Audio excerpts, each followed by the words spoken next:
예, 감사합니다. 지난 작년 8월에 제가 와서 말씀을 나눴는데 저도 되게 은혜가 됐고요. 찬양 드리고 예배 드리고 하는데, 그리고 또 이렇게 다시 저를 초대해 주셔서 다시 한번 감사의 말씀을 드리고요.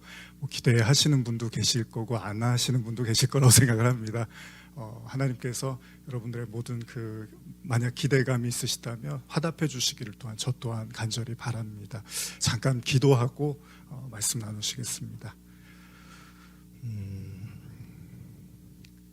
우물가의 여인처럼 어쩌면 우리는 많은 것들을 구하지만 때로는 그것이 헛되고 헛된 것임을 느낄 때도 있습니다. 그래서 오늘 주님 앞에 또 이렇게 진지하게 예배드리며 되묻습니다. 주님, 내가 구하는 것들이, 내가 바라는 것들이 정말로 나에게 기쁨과 행복이 되는 것이 맞습니까? 내가 그토록 간절히 원했던 그것들을 얻으면 정말 내가 행복해질 수 있을까요? 오 주님, 채우소서. 나의 잔을 높이 듭니다. 오늘 우리가 구하는 주님의 은혜, 세상이 줄 수 없는, 사람이 줄 수 없는 그 누구도 그 어떤 것으로도 채워질 수 없는 하나님의 은혜, 오늘 이 자리에 모인 모든 성도들의 마음속에 그 살아계신 하나님이 임재해 주시고, 사마리아 여인이 예수님을 만나고 물동이를 던져버리고 동네로 들어가서 예수를 만났다고 외칠 수 있었던 것처럼 오늘 예배 속에서 그 하나님을 보게 하여 주시옵소서. 감사와 찬양을 드리며 예수님의 이름으로 기도드립니다. 아멘. 예, 잠깐 노트북을 켜겠습니다.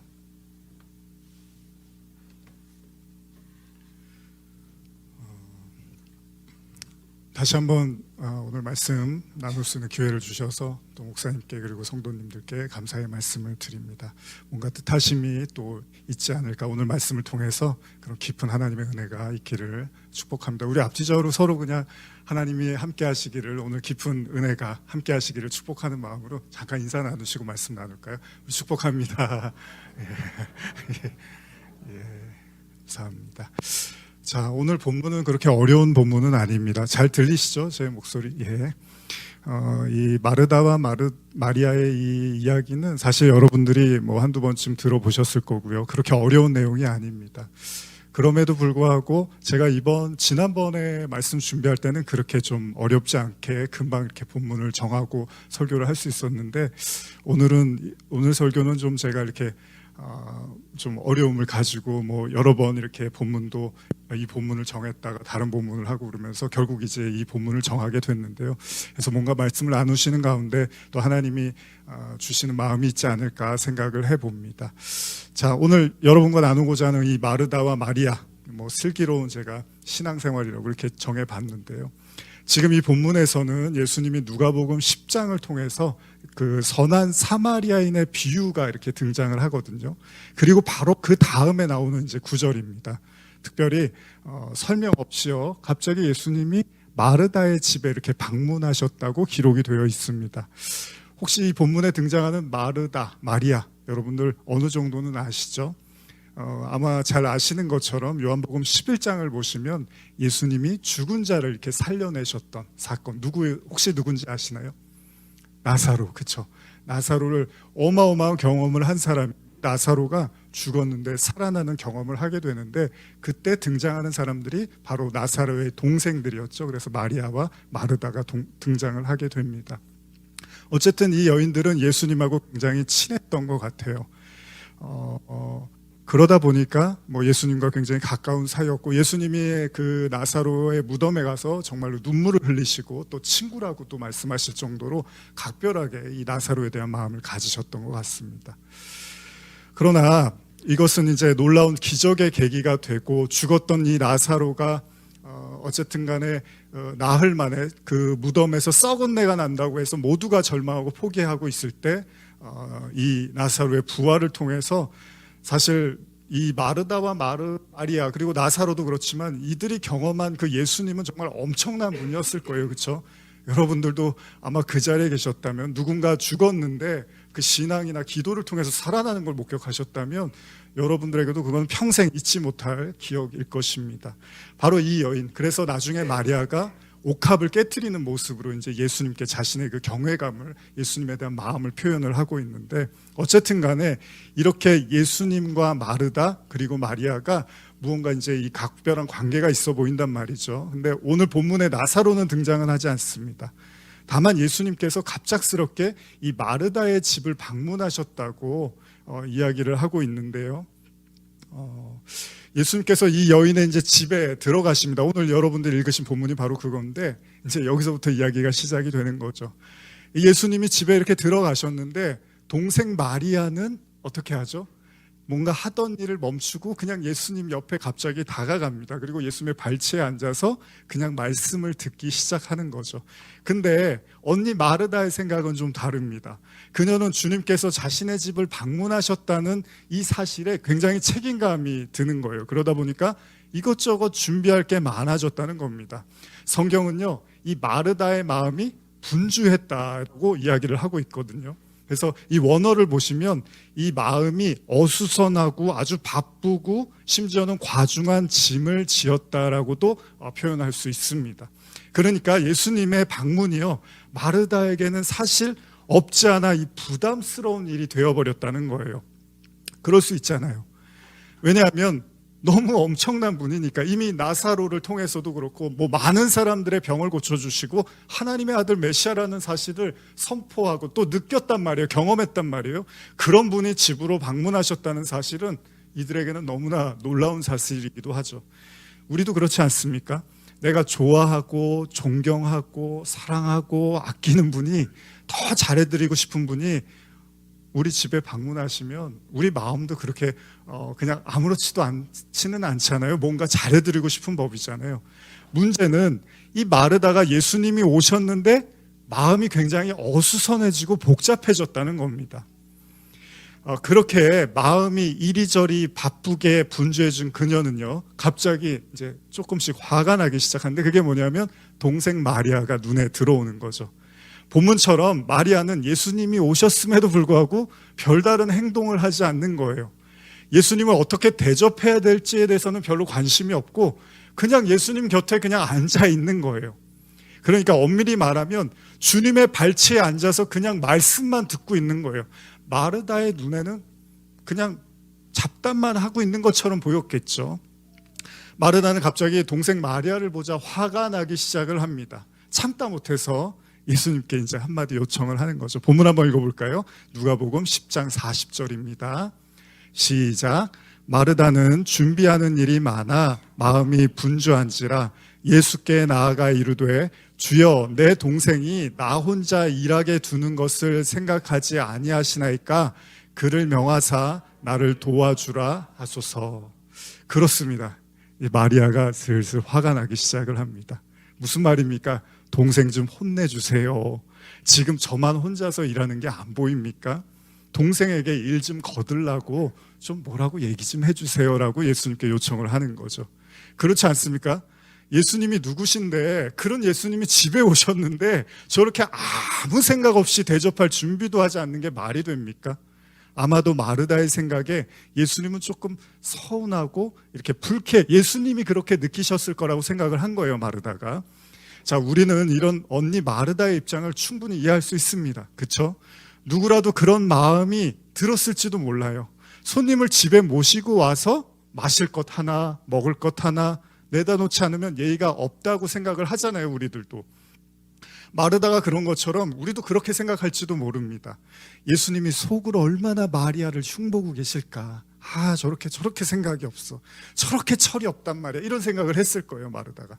지금 말씀은 안 하시지만 분명히 예수님은 음식을 준비하는 나를 칭찬하실 거고, 저렇게 철없이 예수님 앞에 앉아서 아무것도 하지 않는 그녀를 속으로는 욕하고 계실 거야. 철없는 마리아를 위해서라도 나라도 한 말씀 드려야겠다, 이렇게 생각을 한 거죠. 확신에 찬 마르다는 예수님께 당당히 요구를 한 겁니다. 주님, 빨리 저 철없는 마리아를 혼내주세요. 제가 저렇게 철이 없고 예의가 없답니다. 언니로서 제가 항상 답답해요. 그렇죠, 주님, 이런 마음일 거예요. 그렇게 마르다가 열을 올리고 있을 때 예수님이 입을 여십니다. 그것도 한번 읽어볼까요? 누가복음 10장 41절 42절입니다. 시작. 주께서 대답하여 이르시되 마르다야 마르다야 내가 많은 일로 염려하고 근심하나 몇 가지만 하든지 혹은 한 가지만이라도 족하니라. 마리아는 이 좋은 편을 택하셨으니 빼앗기지 아니하리라 하시니라. 아멘. 예수님은 마르다에게 내가 지금 많은 일로 염려하고 근심하고 있다고 말씀을 하십니다. 그렇다면 예수님이 말씀하시는 마르다의 염려와 근심은 뭘까요? 왜 예수님이 오셨는데 마르다가 염려가 늘고 근심이 늘었을까요? 분명히 예수님을 집으로 영접하는 일이 너무나 기쁜 일인데 그녀는 오히려 많은 염려와 근심에 휩싸이게 됐다는 거예요. 이 말씀도 잘 읽어보면요, 이해가 갈 듯 하면서도 또 안 갈 수도 있습니다. 그래서 제가 몇 가지만 하든지 혹은 한 가지만이라도 족하니라. 마리아는 이 좋은 편을 택하였으니 빼앗기지 아니하리라. 여러분들은 잘 이해가 가십니까? 예수님의 말씀의 저희가 무엇인지. 제가 한번 현대어 성경으로 한 번 더 읽어드릴게요. 그러자 주님이 말씀하셨다. 마르다야 마르다야 너는 여러 가지 일에 너무 얽매여 걱정하고 있구나. 참으로 관심을 가져야 할 중요한 일은 한 가지뿐이다. 마리아는 그것을 발견하였다. 나는 그것을 그에게서 빼앗고 싶지 않다. 현대어 성경이 좀 낫죠. 그렇다면 마르다의 염려는 뭘까요? 우리가 쉽게 생각할 수 있는 건 분명히 예수님에 대해서 뭔가 만족스러운 대접을 해드리고 싶었던 것 같아요. 기적을 행하시고 병을 고치시는 위대한 선지자 혹은 하나님의 아들일지도 모르는 그분이 자신의 집에 온 거예요. 이 얼마나 놀랍고 대단한 일입니까? 분명 마르다의 마음이 바쁘고 분주할 수밖에 없습니다. 아마도 그녀가 할 수 있는 모든 힘을 다해서 최고의 대접을 드리고 싶었을 거예요. 깨끗이 집안을 청소하고 식기를 닦아놓고 가지고 있는 최고의 재료로 맛있는 요리를 해서 그분께 드릴 생각을 하니까 마르다는 어느새 너무나 가슴이 벅차고 뿌듯합니다. 행복했을 거예요. 생각만 해도 좋았을 거예요. 여러분들 혹시 주님이 집에 오시면 뭐 해드릴 마음이세요? 혹시 갑자기 주님이 여러분들의 집에 찾아오시면 짜장면하고 탕수육 세트 이렇게 해서 드릴까요? 아니면 뭐 냉면 잘하는 데 가서 드실래요? 고기 잘하는 데 있는데요. 뭔가 대접은 해드려야 되잖아요. 마르다도 그런 마음이었을 거예요. 이 얼마나 놀랍고 대단한 일이 지금 우리 집에서 일어나고 있습니까? 마르다의 마음이 분주할 수밖에 없습니다. 아마도 그녀가 할 수 있는 모든 최선의 힘을 다해서 최고의 대접을 해드리고 싶었겠죠. 그런데 문제는 그 대단한 주님이 오셨는데 마리아는 아무런 마음이 없는 것 같아요. 움직이지도 않아요. 가만히 도와주지도 않는 모습을 보니까 불쾌했던 거죠. 요즘 그 코로나를 지내면서 예전처럼 뭐 신방이 그렇게 잦아지지는 않았지만은 예전에 가끔 목사님들 가까운 분들 말씀 들어보면 저도 그렇지만은 사역을 하다 보면 이제 신방을 하다 보면 그런 이제 일이 있잖아요. 신방 시즌이 있는데 그러다 보면 하루에 이제 몇몇 집을 갈 때도 있단 말이에요. 그러면 이제 그때마다 겪게 되는 그 목사님들의 고충이 있는데 그게 뭐냐면 음식과 관련된 겁니다. 쉽게 말하면 가는 곳마다 성도분들께서 이제 신방이 잦지 않다 보니까 좋은 음식을 맛있게 이렇게 해서 정성껏 주신단 말이죠. 근데 문제가 뭐냐면 이미 첫 번째 집에서 너무 많이 먹어버린 거예요. 그래서 배가 부른 거죠. 그래서 심지어 이제 좀 움직이고 말하기도 힘들 정도로 배가 부르게 되면 다음 집부터 갈 때는 이제 적지 않은 부담이 생기게 되는 거죠. 열심히 준비하신 음식을 안 먹을 수도 없고 조금만 먹자니 또 서운해하실 수도 있는 거잖아요. 그러나 사람 마음이 그렇잖아요. 인지상정이라고 누구든 내가 좋아하고 존경하는 분이 오면 최선을 다해서 대접해드리고 싶은 마음은 여러분과 저나 똑같은 마음이겠죠. 그렇기 때문에 우리도 예수님이 우리 집에 방문하신다면 정성껏 최대한 불편하지 않게 최선을 다하고자 노력할 것이면 틀림이 없습니다. 그런데 지금 예수님은 마르다에게 그녀의 분주함과 염려가 결코 마리아보다 나은 것은 아니라고 이야기를 하고 있다는 거예요. 다시 말하면 마르다의 염려가 예수님이 보셨을 때는 그다지 중요해 보이지 않았다는 것입니다. 물론 마르다는 자신에게 너무 중요한 일이잖아요. 왜 그렇죠? 당연히 그게 인간적인 예의고 도리이잖아요. 마르다는 예수님께 대접을 제대로 못 해드려서 무례하고 그저 그런 사람이라는 평가를 듣고 싶지는 않았던 겁니다.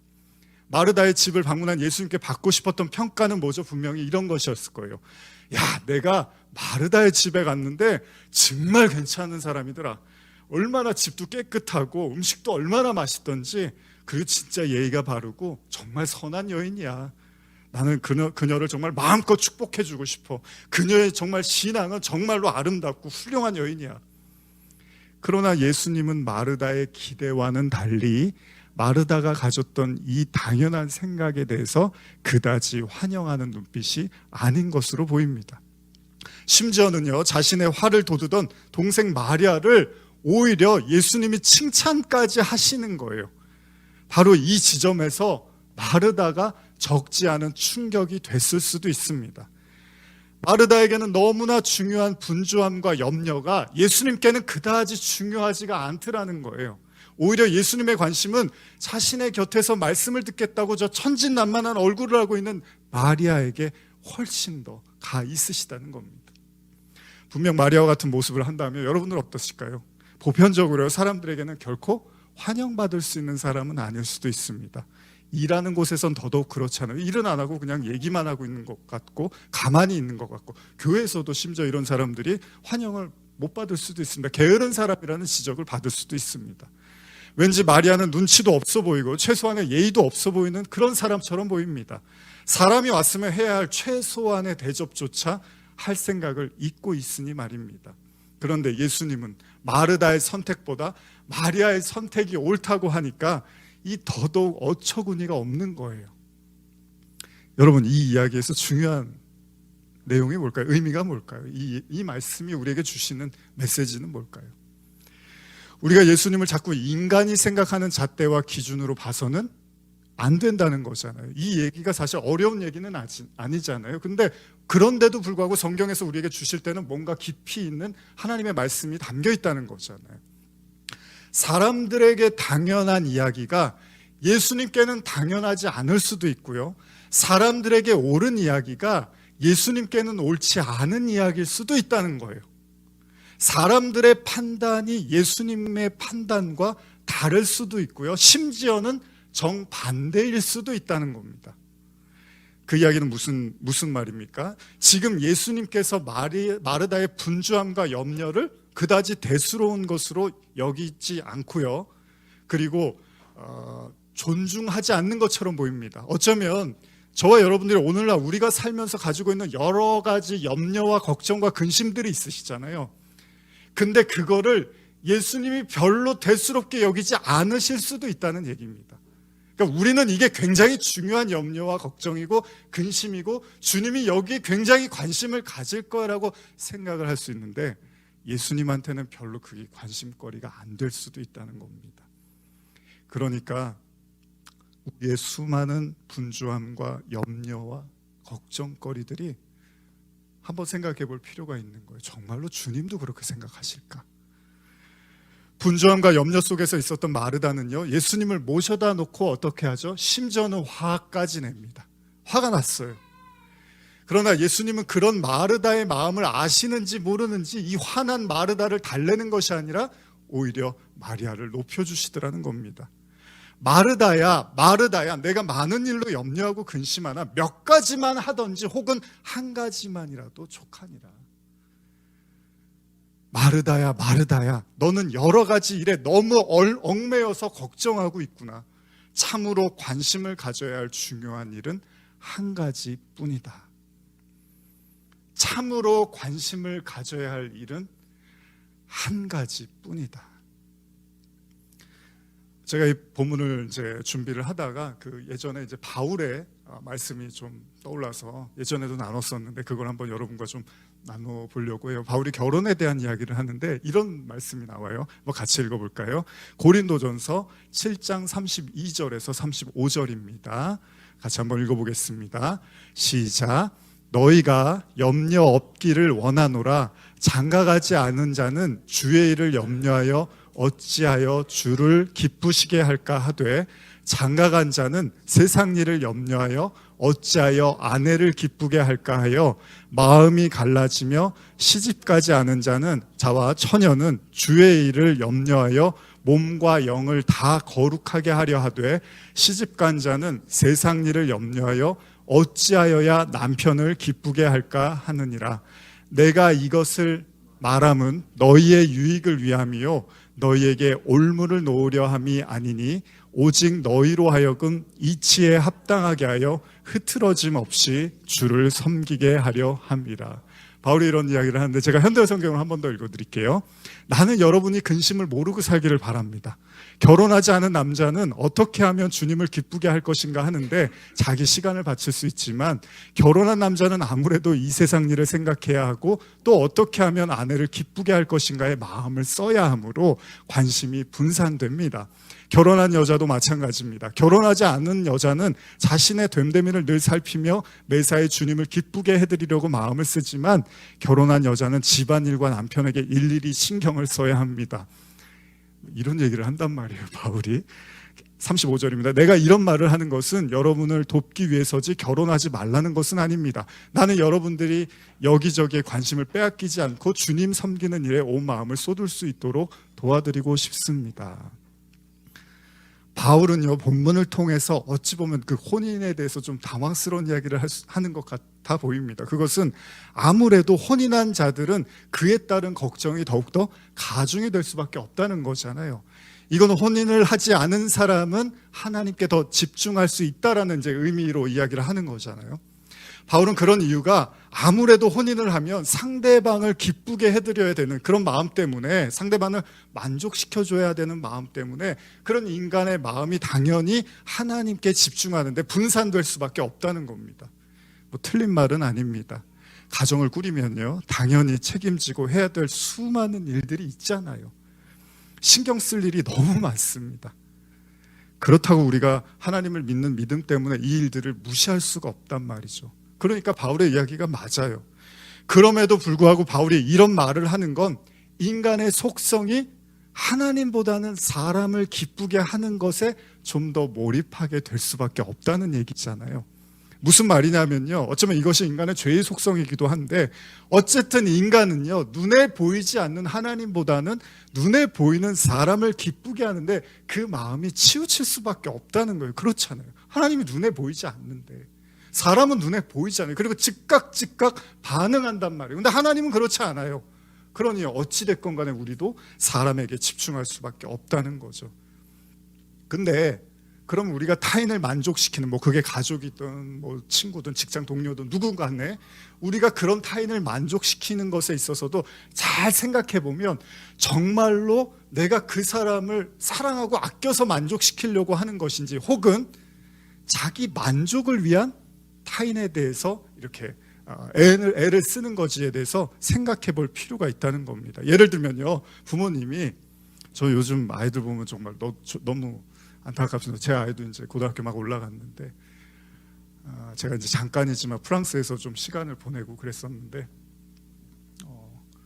아이가 이렇게 학교 가는 걸 굉장히 좋아했어요. 뭐 점심시간이 2시간이고 계속 그 여자아이인데 축구하고 이런 운동장에서 아이들하고 잘 놀고, 그러니까 학교 가면 너무 재밌고 막 뛰놀고 그러는 거죠. 근데 아무래도 이제 다시 한국에 오면서 좀 경쟁하고 공부해야 되는 그런 분위기잖아요.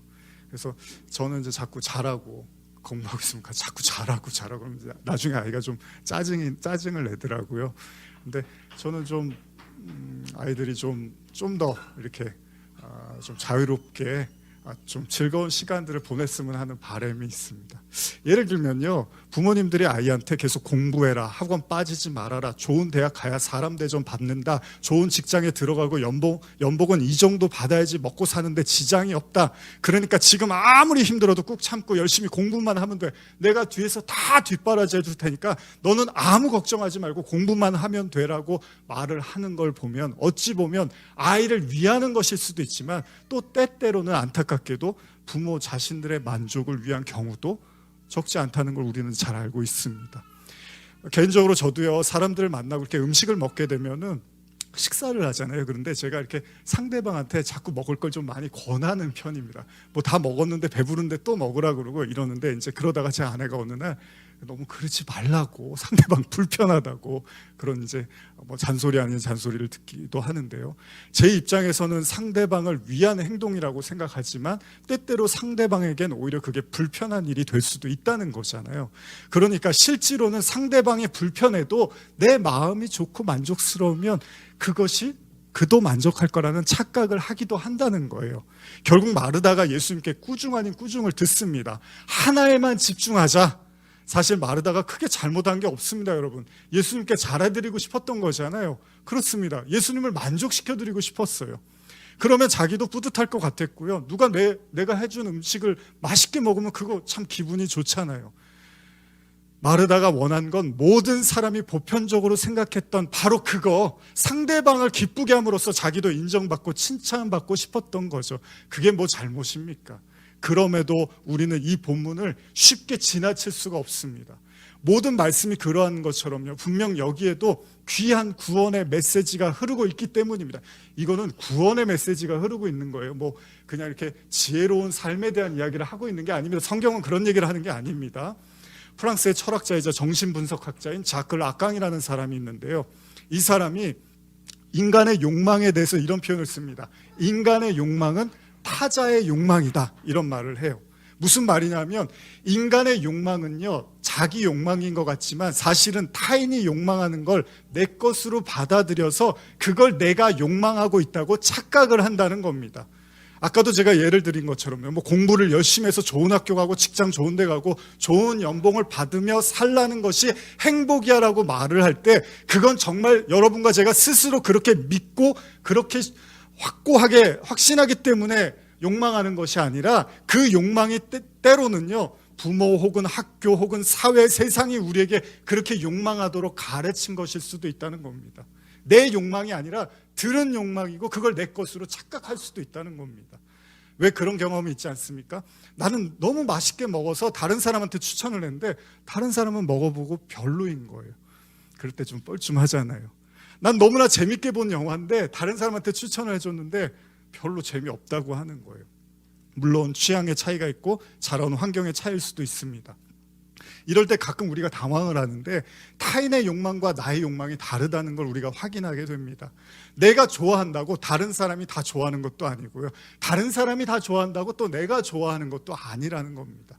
다시 말하면 세상이 우리에게 가르쳐준 이렇게 사는 것이 행복이야 라는 것들이 실제로 우리가 그것을 이루고 가지게 되면 그것이 정말로 행복으로 느껴지지 않을 수도 있다는 거잖아요. 그게 실제로 우리를 만족시켜 주지 않을 수도 있다는 겁니다. 어쩌면 우리가 배운 습득한 그런 욕망이 어쩌면 우리를 정말 만족시켜 줄 수 있는 것들이 아닐 수도 있다는 거예요.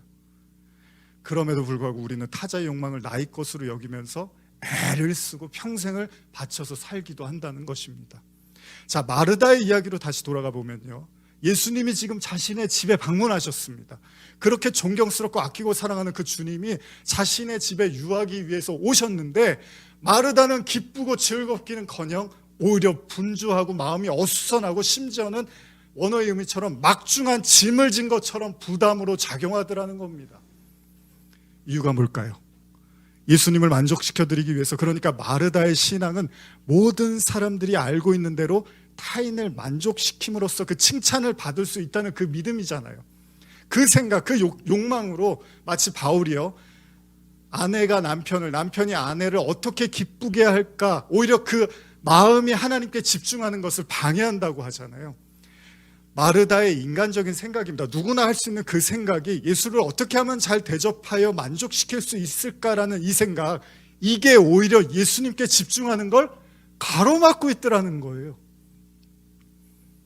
바꿔 말하면 마르다는 예수님도 다른 사람들이 원하는 그 모든 걸 똑같이 원할 거라고 착각을 하고 있었던 거죠. 그러나 예수님은 그렇지 않았습니다. 예수님은 사람들이 원하는 그걸 똑같이 나한테도 해달라고 하시지 않습니다. 예수님의 대답은 자명합니다. 마르다야, 마르다야, 너는 여러 가지 일에 너무 얽매여 걱정하고 있구나. 참으로 관심을 가져야 할 중요한 일은 한 가지뿐이다. 우리는요, 때때로 하나님을 기쁘게 해드려야 된다는 생각 때문에, 그런 강박관념 때문에 신앙생활을 하는 경우가 있습니다. 어떻게든 뭘 드려야 될 것 같고요, 어떻게든 그런 행동을 해야 될 것 같은 거예요. 선한 행동을 어떻게든 하나님께 인정받을 수 있는 신앙생활을 위해서 애를 쓰기도 합니다. 그게 잘못됐다는 건 아닙니다. 그 자체는 소중하고 그렇게 해야 됩니다.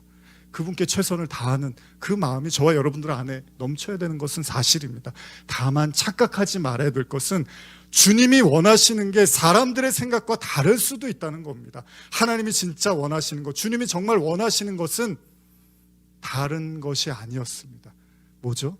그냥 그분 곁에 가까이 가서 그분의 말씀, 그분의 얼굴을 맞이하며 그분의 말씀을 들으라는 거였습니다. 우리가 하나님을 만족시켜 드리는 게 아니라 하나님이 우리를 만족시켜 주시는 거잖아요. 예수님을 우리가 잘 대접하는 게 아니라 예수님이 우리를 받아주시고 안아주시고 품어주시고 위로해 주시는 거잖아요. 여러분들이 누구를 만났는데 당연히 푸대접한 사람보다는 지극정석으로 여러분들을 대접해 준 사람을 고맙다고 할 겁니다.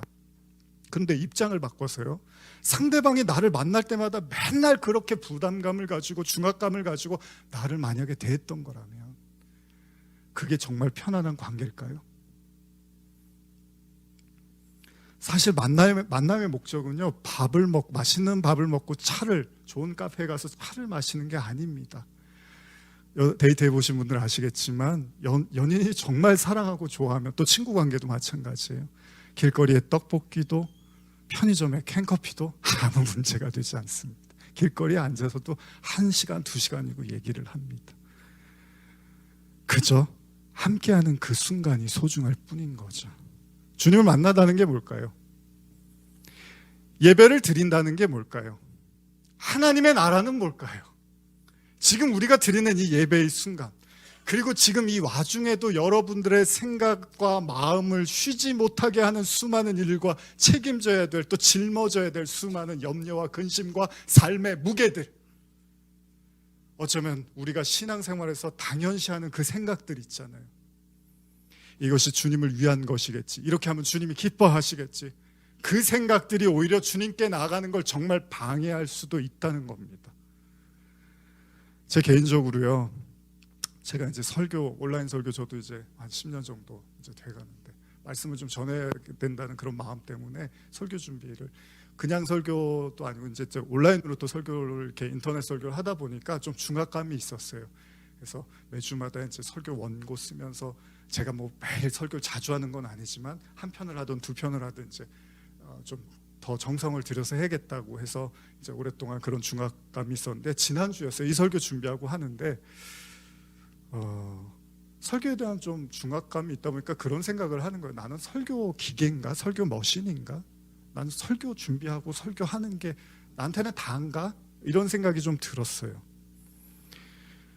조용히 기도하면서 오히려 설교에 대한 준비에 몰입하는 게 너무나 당연하고 익숙하고 하나님이 기뻐하시는 일이라고 생각을 했는데, 제 마음 한켠에 이것 때문에 내가 하나님을 더 깊이 못 만나고 있을 수도 있겠구나라는 생각이 들었습니다.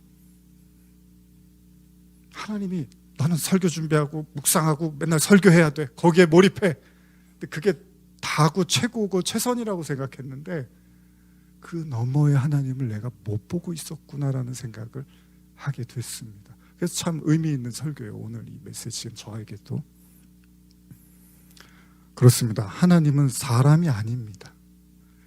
이사야의 말씀처럼요, 하나님의 길은 사람의 길과 다르다고 이야기합니다. 어쩌면 우리가 진짜 만나고자 하는 주님은요, 인간의 생각과 욕망 저 넘어 그 저편에서 기다리고 계실지도 모릅니다. 마치 이사야가 진짜 하나님의 임재를 경험했던 그 순간, 욥이 그 긴 고난의 터널을 끝에서 하나님을 만나고서야 뭐라고 하죠? 자기가 틀렸다고 해요. 이사야도 욥도 내가 틀렸네요. 하나님은 그런 분이 아니셨네요. 이사야도 자기가 입술이 부정했다고, 틀렸다고 고백을 하는 거예요. 진짜 하나님은 저와 여러분들이 생각하는 그 생각 너머에 계실지도 모릅니다. 우리가 예배를 드린다는 거, 하나님께 나아간다는 건 자명합니다. 그분 곁에서 그분의 말씀을 들으면서 그 속에서 쉼과 안식을 누리는 거겠죠. 그렇잖아요. 안식일이 그런 거잖아요. 안식하는 거잖아요. 여러분들 주님 안에서 쉬기 위해서 나온 거잖아요. 험난한 세상살이를 하면서 듣고 배우는, 경험하면서 알게 된 그 세상의 수많은 논리와 이치, 가르침 속에서 오로지 혹독한 경쟁과 지식과 부를 축적하는 것만이 세상에서 승자가 되는 거라는 그 이야기들, 그런 이야기들을 너무나 많이 듣고 살았던 우리가 그 속에서 숨가빠하면서 지친 우리에게 주님의 완전히 다른 생명의 말씀을 들으면서, 그래, 이게 진짜 사는 거지, 이게 진짜 생명이지, 이게 진짜 구원이지, 세상의 가르침 그거 아니지, 그걸 우리의 마음에 품게 해주는 것이 진정한 안식이 아니겠습니까? 그 세상에 묻은 구정물을 씻어가면서 이 속에서 정말 갓 태어난 아기처럼 다시 한번 깨끗해지고 정결해지는 것이 바로 우리가 드리는 예배의 목적이고 진정한 안식일 아닙니까? 잠시 생각해 보고 싶습니다. 이제 말씀을 마무리해야 될 것 같습니다. 우리에게, 우리조차도 착각하고 있는, 나도 모르는 사이에 이게 하나님께 나아가는 거라고 여겼는데 오히려 그게 방해물이 되는 것이 있다면 뭘까요? 사실 여러분, 하나님을 깊이 만난다는 건 간절한 것도 중요한데 많이 내려놔야지 하나님이 가까이 오시는 겁니다. 내가 간절히 부르면 하나님이 오시기도 하지만 더 깊이 하나님을 만나려면 내가 그만큼 내려놓으면 하나님이 내게 임해 주시는 겁니다.